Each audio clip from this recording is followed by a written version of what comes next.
Welcome back to another episode of Cascade Valley Coyotes, where we're facing the Penn State. Now, Penn State is still a very good team, this part of the Dynasty. They're a 92 overall, and again, we're doing better, but that loss against LSU was miserable. They have a very good offensive line. You can see a right guard, left tackle, both a 91 overall, right tackle at a 90. They've got a lot of offensive linemen that are great. Their quarterback situation in Gronkemeyer is fantastic as well, with a 91 overall at that spot. And then at halfback, they've got two dogs, one with 98 speed, 99 excel, the other with 94 speed, 96 excel. So it's going to be a track meet. The only good news is that, well, LSU is the #1 team in the nation, which is not the good news, but we only fell from 10 to 12 losing to the #1 team in the nation, which honestly isn't that bad. We're still in the playoff picture as long as we can take care of business with a tough week this week. For the Heisman picture, there is no Tugboat Jackson Jr., and that we don't like at all. Cascade Valley is taking the field rocking a uniform combo that has never been rocked before. And honestly, probably for good reason. Our goal right now is to show that we are much better than Penn State. We need to prove that what happened last week was a little bit of a fluke, and we plan to dominate all 4 quarters today. Vidito has a lot of things that he needs to figure out this week, because how he played last week is unacceptable. Tugboat, though, trying to make sure that he's getting his fair share of carries here. Solid run there, maybe about 4.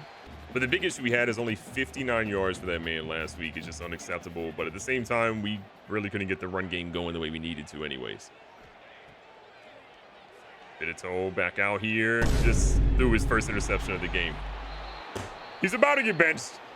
We spent a lot of time kind of dogging Lamar Harmon before the season, talking about how much better Vidito is. Maybe we were wrong. Or maybe at the end of the day, it's not Vidito's fault and it's not Harmon's fault. It's my fault. Back out here, see if we can get a stop. Penn State gets about 2. 3rd and short for Penn State. They check down to their running back, who's got an animation that definitely played. Stephen Weldon is hurt, though. That's huge news. He's a very good player for us. If Weldon is hurt, that changes really a lot for what this team ultimately is able to do today. But we're going to hope that our passing attack can still be okay without him out there. And, oh, this is bad. Stephen Weldon's out, and the next play, Penn State throws in the running back, and they go to the house. We might be in trouble here. The Coyotes come back out and hoping that Vidito is Vida better at this point. Little pass underneath to Tally is going to get him about 6. And again, look, redshirt freshman, he's got a lot of work to do still, but he's figured out a lot of the game. It's just some of the decision-making is hurting us. But we have enough dogs at wide receiver where he can just get it to them. Vidito looking to keep one here. Just trying to get to the edge and maybe gets a yard if that. Little second down action. He's got him over the top, and Dylan Talley, another great grab. It's really the evolution of Dylan Talley that's probably surprised me the most over the course of this dynasty. This is a guy that was a throwaway that we did not care about, and he has somehow become one of the best players on our team. And Gideon Bartu says, Tugboat Jackson, who? He's tied this game up. Our boys are here, little 3rd down. Penn State, great play action. They go over the top. We've got Andrew Alexander there, and they don't know how to play defense. So that Penn State inside the red zone, feeling pretty good. This run, though, is going nowhere. 2nd and 12. The quarterback making a lot of different moves here. Got guys shifted around, but the run stopped again. Only a yard. 3rd and 11. Can we get a stop here? Scary hours. We don't know what happened. Hemphill refused to jump, but we got to stop. So Penn State from the mostly left side of the field is going to try to kick a field goal here to take a 3-point lead. With about a minute left in the first quarter. This one is going to be up, and it's right down the middle. Penn State up 3. Coach McMervin, honestly a little bit desperate at this point, is just trying to get a little bit of fun action in. And he's got something not working. The CVU team has all of the potential in the world, but man, do they lack in some execution issues here. Hilton Jr. is going to go deep a little bit. Little play action. And before he can get hit, Vidito unleashes one of Fiercely, who makes up for a bad pass. The day that Mark Fiercely is no longer on Akron, Ohio's campus here at Cascade Valley, you will shed a tear. You can believe that. When November hits, you know there's a couple of things you can count on. One, the NBA and NFL seasons are going to be pretty incredible. And number two, Underdog is dropping some of their best promos right now. If you use my code, which is GGB, you can get up to $100 in bonus entries just for playing your first $5. Whether you win or lose, they're hooking you up because you use my code. So if you love the NFL and NBA like me, whether you're watching your favorite squad play or maybe a squad that you hate the most, you can pick whatever you want for those players and see if it happens to hit. They have Underdog available in a ton of different states like Georgia, Texas, and California. And remember, just use code GGB when you sign up, and if you play your first $5, win or lose, $100 in bonus entries coming your way. You'd love to see it. Fiercely is seeing a little press coverage with the corners kind of backing up a little bit. He seems a little afraid of one of the fastest men in all of college football. And Vidito just says, I'm getting rid of it because that defensive end was really fast. Send it flames in motion. Little behind Hilton, but Hilton's going to make that close to the marker. This is very close to being a first down, but they're kind of stepping their game up here, so we're going to switch this play up. We could have Sexton potentially over the top. Hilton honestly could be over the top. They're deep in the box here. Tally's who we ultimately look for quick. That's exactly who we have, and he holds on to the rock. Tugboat still looking for a great run here. He's just had a lot of small ones. Struggle is real for this offense. We have had some issues here and there. We found our identity for the most part, but Vidito is just trying to lock in and get his guys back in the end zone. And we feel a little bit bad. Look, the interception was unfortunate, but he's 9 for 11 in today's game so far. He has been very accurate, and Gideon Bartow is going to walk into the end zone completely untouched for his second touchdown of the game. Tugboat's got to be looking like, hey man, those are supposed to be my carries. Penn State is going to find themselves deep in their own territory, and a quick pass is going to give them a little bit of breathing room. 2nd and 7, still inside of the 10 now. Penn State goes for a beautiful RPO that we just had no idea what to do, but what a hit. 2 set of downs for the Nittany Lions. They go with the run, but we got a blitz coming from that side. On 2nd down, they send their slot wide receiver over, a little bit of motion, but you know they can tell we're in zone now. We're watching.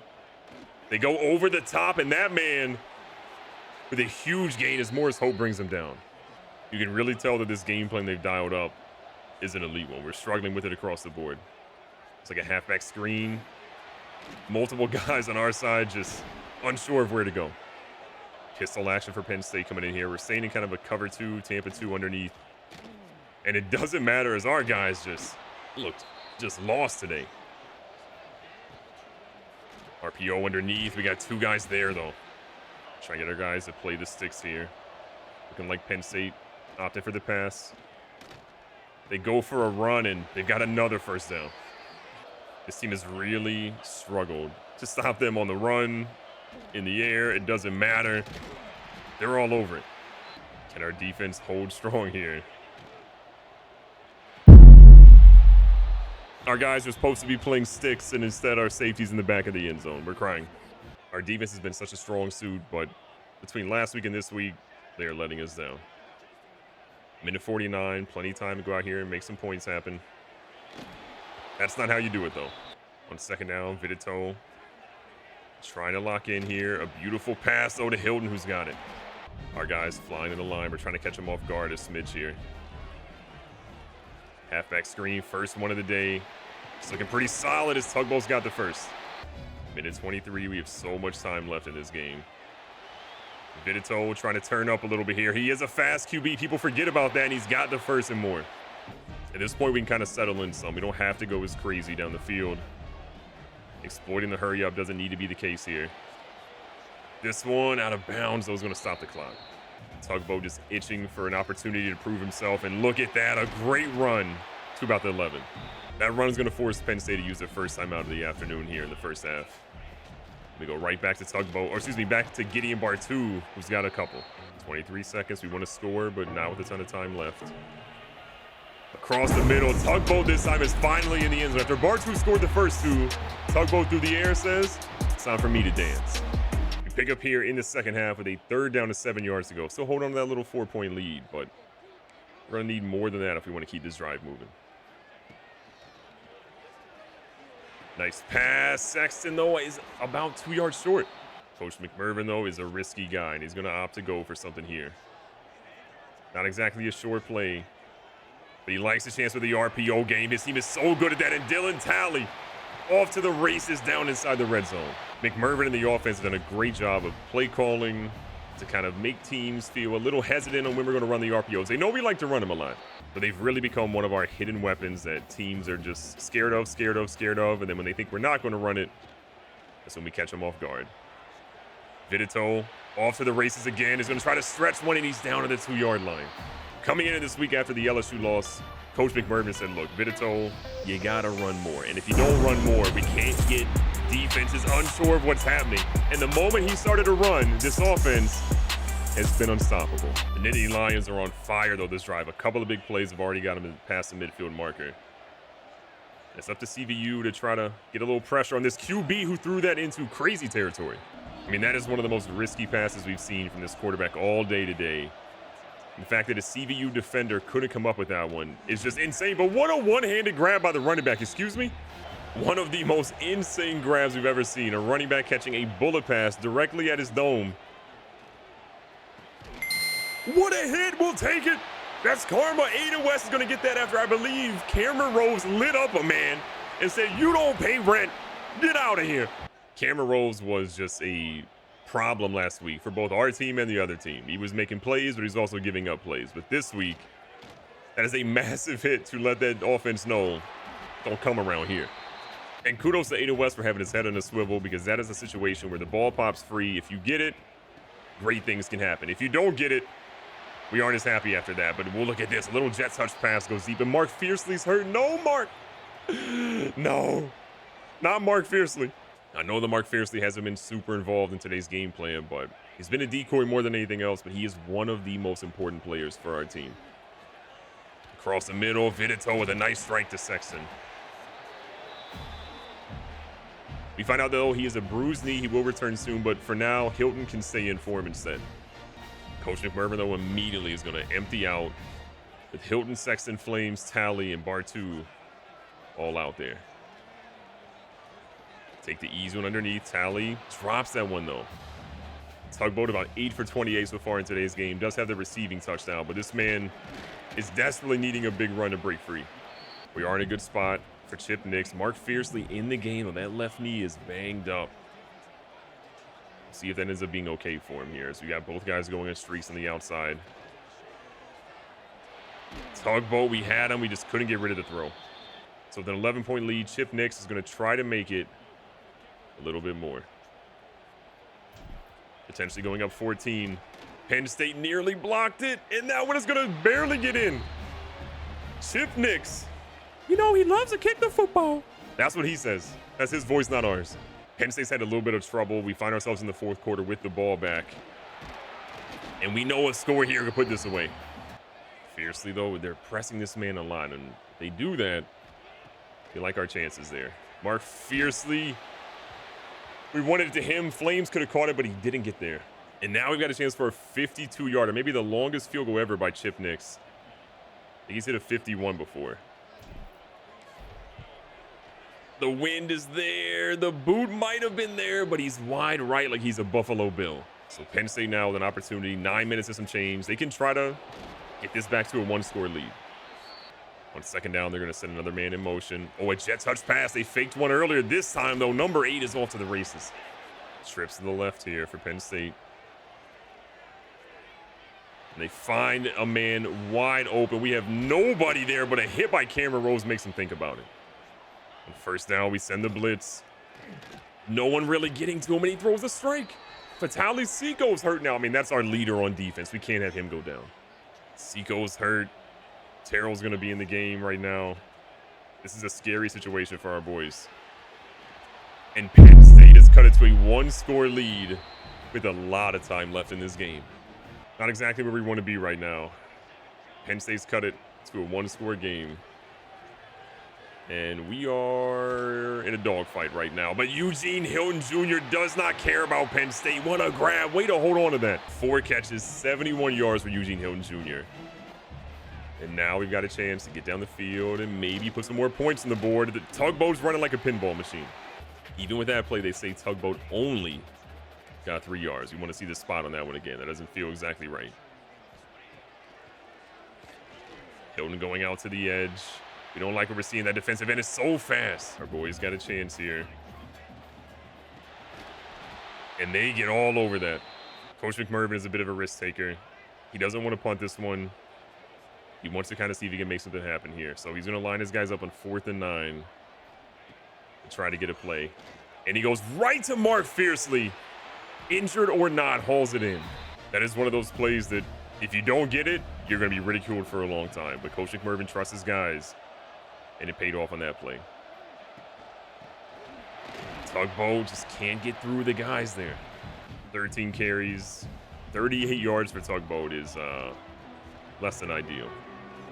He's going to get a chance for a screenplay here. He's got Green in front of him, and Tugboat points at him and says, "You ain't going to catch me." Tugboat Jackson, don't forget the junior, may have just put this game away for Cascade Valley. With 4 minutes left, a 14-point game. This game is far from over. But Vitaly Seco is going to gut it out, and he says, "I'm right back in here, coach. You can't get rid of me like that." This quarterback almost completed it. On 2nd down, they go right back to the pass, and just another great play. Drunkemeyer really has just been getting rid of that ball at the right time, finding guys open in very tight windows, and he hasn't really had to pay the price for it, but a big hit there is going to change it. Noah Cole absolutely destroyed their man on that play, and that changes a lot for where Penn State is. They go underneath, and number 8 gets hit by Cameron Rose.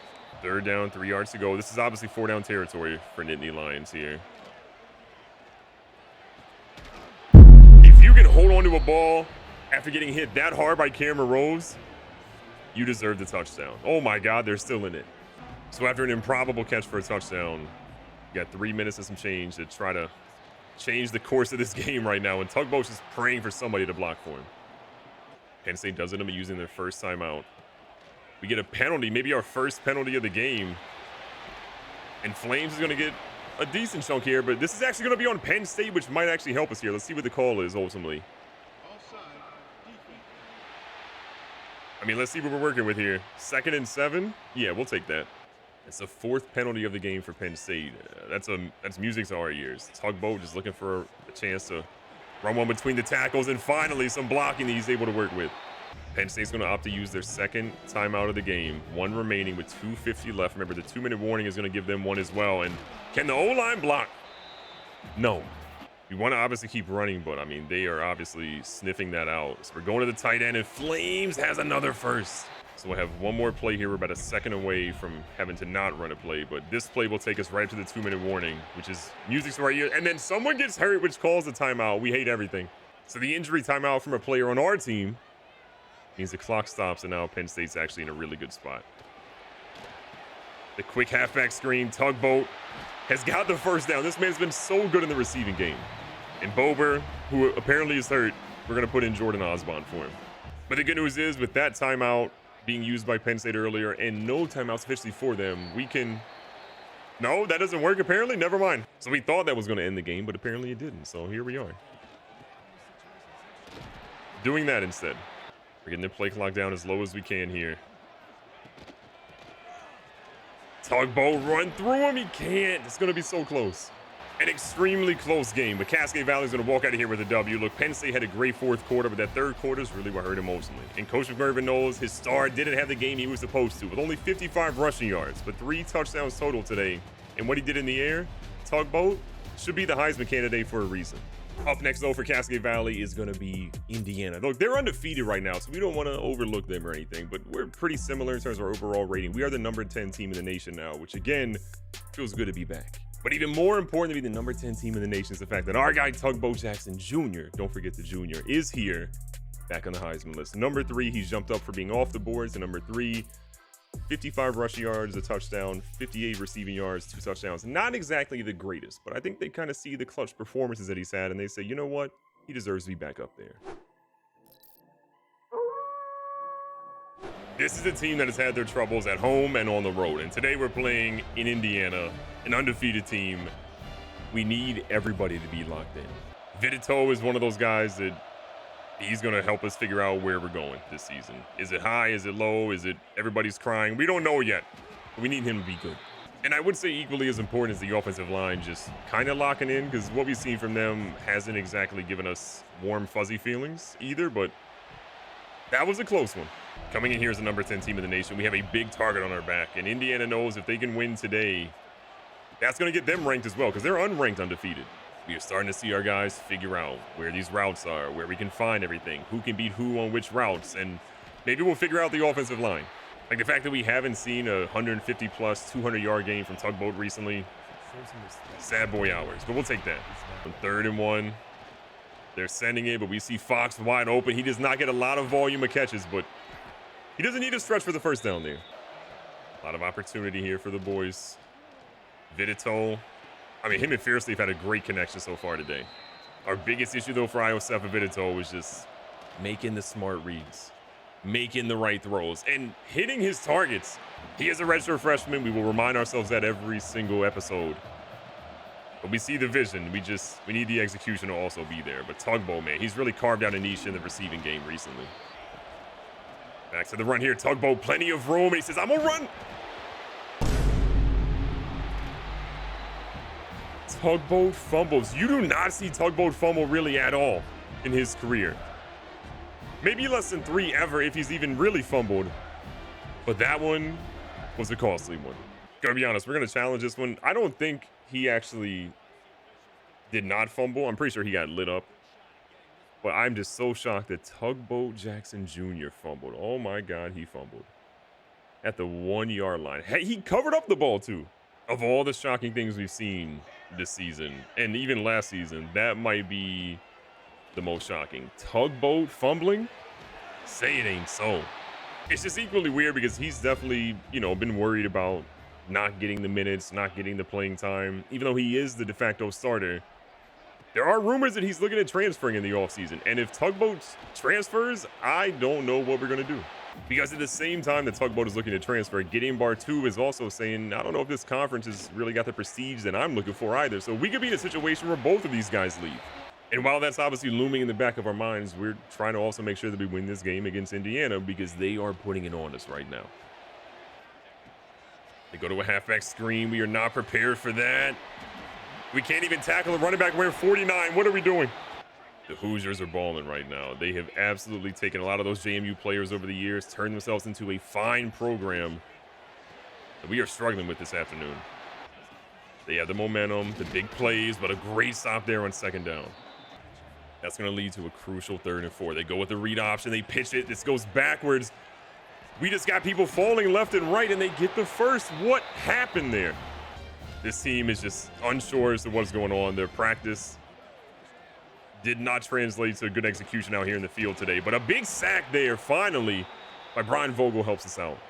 A loss of 6 on that hit. Brian Vogel, don't hear his name called a lot, but man, that was such a big play for us. The play action, and they go over top of Atali Seiko. We had to end up calling a timeout because we were in the wrong formation. They're here on goal line, going for it, and I think we stopped them. Mario Ortiz is in there on that hit, and that's one of the biggest hits he's had of his career so far. Stopping them here. Just hopefully going to put us in situations where we can go ahead and just go down the field and score a touchdown and take this lead right back. As the offense takes the field again. Such a great drive we had on the previous one. It just ended in a pretty horrible way. We even gave Tugboat the ball there again because we're like, you know what? We want to show you that we believe in you, and maybe we shouldn't have. Tally, though. A deep pass, and Tugboat holds that one in. That great play put us in fantastic field position. Now we just gotta, oh no, not turn it over. And Fiercely is down the field looking like DK Metcalf chasing down Buda Baker. Good news, he brings him down. The bad news is we gave the ball away again. Coach McMervin just went through 17 different clipboards on the sideline, looking like it was a karate dojo happening out there. And their backup, or their quarterback, throws it away. Halfback screen. Vitali Seiko trying to go sideline to sideline here, and they end up bringing him down. 3rd and 11. Can CVU get the stop they need? This quarterback is going to throw it underneath. He's got a guy, and he's just shy. Scary hours here as they're going to line up here and go for it on 4th and 1. Do we have the people? Can we get to their quarterback?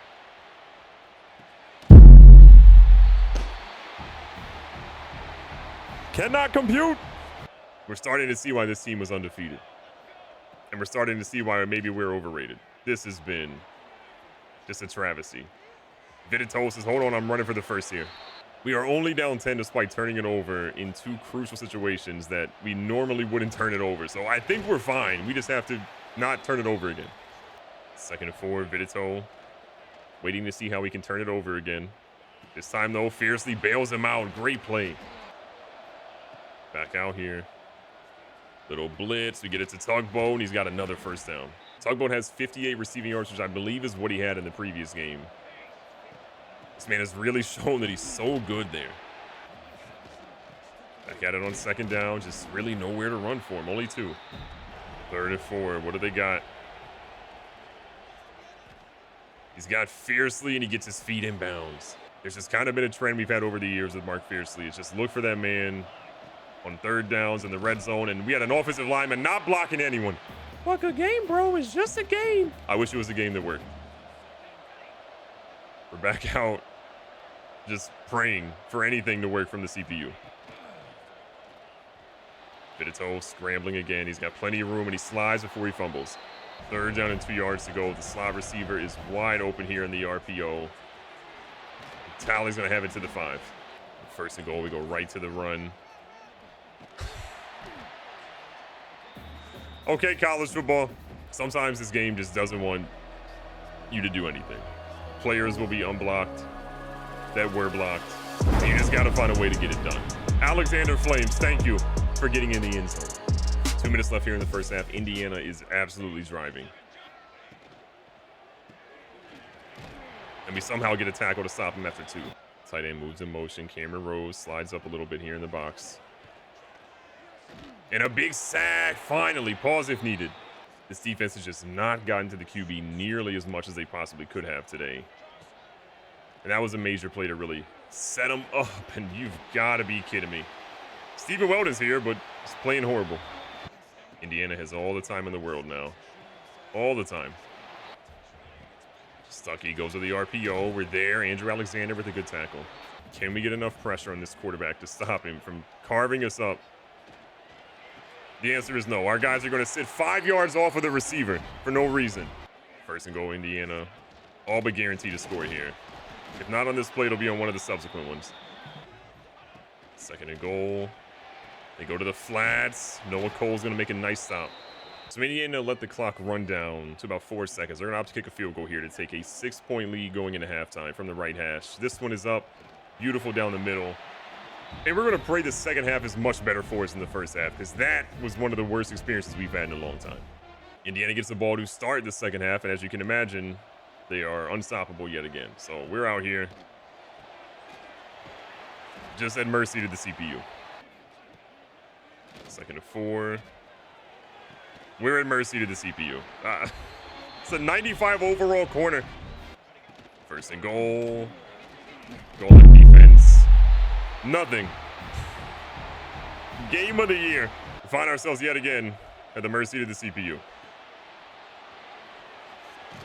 More yards than we maybe had on our previous drive. Our quarterback is 10 of 14 for 121 yards. He has not played bad. We just... Okay, finally. Okay, the game finally was like, you know what? Good game, brother. We'll let you have something. I can't wait for the CPU to score on an unstoppable drive after this, but at least we got something. Indiana did not end up making a 55-yard field goal, which means the Cascade Valley and Tugboat are moving the ball down the field. And after that 51-yard scamper he had in the end zone, Tugboat is looking like a new man, even though Vidito didn't keep the ball. The crowd is going absolutely bonkers right now. Tugboat with no one around him is able to get a huge gain again. This man's up to like 70 yards receiving. Bar2 is going to come in because Tugboat obviously is taking a couple of carries and a couple of shots after that one. And Bar2 apparently is lit. This man has got orange wear and tear. I don't exactly know when that happened for Bar2 because this man hasn't really done much today, but it's not exactly good news for us. Mark Fiercely, good news though. Over the top, but he can't extend it. He's going to get us down here in the red zone. We're going to go back to Vidito, see if he can maybe keep a read option here. Vidito is in the end zone. That was scary. We were worried he was going to fumble, but this man said, hold on, brother. I get us. Tie ball game. The 3 and outs are continuing for Indiana. Look, we have the ball again in the 4th quarter, and it's tied up. Tugboat, though, nowhere to go. Second down, we go to the play action. We've been running a lot, so we feel like that'll work. A nice pass here to Fox, who has a case of the dropsies. So now things are a little different here. 3rd and 10, press coverage on Hilton. We're trying to get him to go deep, but that man apparently can't see hand signals, so he's going to keep hitting us with his Ray Charles impression. 3rd down. We got Sexton. We're trying to keep him in bounds, and that's a great move. Spreading the ball around like crazy. Victor Sexton, 3 for 45 this afternoon. Just one of those guys that gets the job done, and Tugboat getting the blocking he needs. Finally. That fumble is now behind him. We're hoping we don't ever see one of those from him again. But his wear and tear is starting to stack up again, too. We got to be weary of that. We got to also recognize that this is a game that could be going to overtime as well. Mark fiercely wide open, the crispy route, and he's going to catch that one. He's the all-time leading touchdown receiver at Cascade Valley for a reason. Indiana has a major 3rd down. It's obviously 4-down territory for them. You would have to imagine being at almost midfield. They go, and they've got it. This game has really started to feel like whoever has the ball last is probably the team that wins, because everybody's scoring at will, it seems. But Noah Cole in there again. 3.5 minutes now. Things getting a little bit more difficult. If you're Indiana, and they go for underneath for a 6-yarder. 3rd down, season undefeated streak on the line at this point. Wide receiver screen. We got guys over there. Fenderson and company are able to sniff that one out, and they keep him in bounds. And I'm absolutely shocked at Indiana punting the ball at the 45-yard line. They fully believe that their team can get a stop here. And Mark fiercely, with everyone around him, says, you know what? We'll fair catch it. The way our team's been playing recently, I like our chances to get a 1st down or 2. Indiana has to know that we want to run the football, but Tugboat breaking tackle still. This man is staying in the game with a right shoulder injury. Bober's got a left foot injury, so we can't really run to his side, and Tugboat doesn't have the speed to get to the edge. Another big stop by Indiana. At this point, we've got to go to the air. See what we can make happen. Tugboat through the air, and he's got it. Tugboat is down the left-hand side. There was only one man in front of him. Tugboat is going to do his best to stay in bounds, and Indiana has to be vomiting on the sideline. 1 timeout remaining for the Hoosiers. And they just gave up one of the most huge plays of the game. They're starting to fake injuries now. An injury timeout there, meaning they didn't have to use the other one they had. And Tugboat is in the end zone again. This man had an absolute dogfight of a ball game, and he better be number 1 on the Heisman list after this game. Tugboat Jackson Jr. is going to rip the heart out of every Indiana Hoosier fan with 125 on the ground, 130 plus in the air, and 2 touchdowns total today. Whether he transfers or not, this man left his mark on Cascade Valley history forever. Recapping the stats of that game, Vitito goes 260 through the air, 2 tutties, 1 interception, but a much better completion percentage than we've had in some other games with him. So we're happy to see the progress. On the ground, you saw what Tugboat did, an absolute demon. The fumble definitely cost us, and we'll forgive him for that. But Vitito also held his own on the ground in some crucial moments, which we have to be happy about. In the air, Tugboat was our leading receiver, 5 for 136. Again, had a rack of 94 with the longest 61. No touchdowns for him today. Fiercely, though, gets in the end zone and a crucial play to help us get that. And Alexander Flames, his only catch today was a touchdown. Can't be mad at it. And then from a tackle perspective, Fatali Seiko goes 9 big tackles. Stephen Weldon gets 8 coming back in this game. From a sack perspective, we saw Noah Cole, Brian Vogel, and Steve Denbo all get a sack, with half a sack by Morris Hope and Andrew Alexander. Interceptions, we have yet again not forced an interception, which is killing us. If our secondary could just do better about getting some interceptions out there, we'd be in a whole much different situation of not being in these close ball games. After a victory that was much closer than what it needed to be, we end up getting also great news is Carrick Hendy, a corner, Lord knows we need some help there, is going to commit to Cascade Valley. We also take a look at where we are from a couple of things here. Playing style, Andrew Alexander, he wants more interceptions. We aren't forcing them. He's looking at potentially transferring, which he was already at risk of transferring previously, decided to come back. We would probably be losing him for real a second time. Bartu is still thinking about transferring from a conference prestige perspective, which is tough because I feel like we're the 4th best conference prestige. You've got to go to the ACC or the SEC to be better. And then we look at playing time. Tugboat is a little happier, but he's still thinking of transferring. So we could, in theory, lose 2 90-plus overall running backs. Maybe Bartu goes to the NFL. Maybe that's why we don't end up seeing him. Maybe he goes to a different conference. But Tugboat leaving would be a devastating blow. Our next game will be against Illinois, and this is going to be an interesting one too because they're also undefeated and they're very similar rated to what we are. But we are the number 8 team in the nation, the highest ranking we have ever had at Cascade Valley. We don't want to lose that. We want a chance to play in the CFP this year, and if we keep playing offensively like we are, I think we're fine. But defensively, we have so much we got to figure out. Be safe, be smart, tell somebody you love them. Catch you guys on the next one.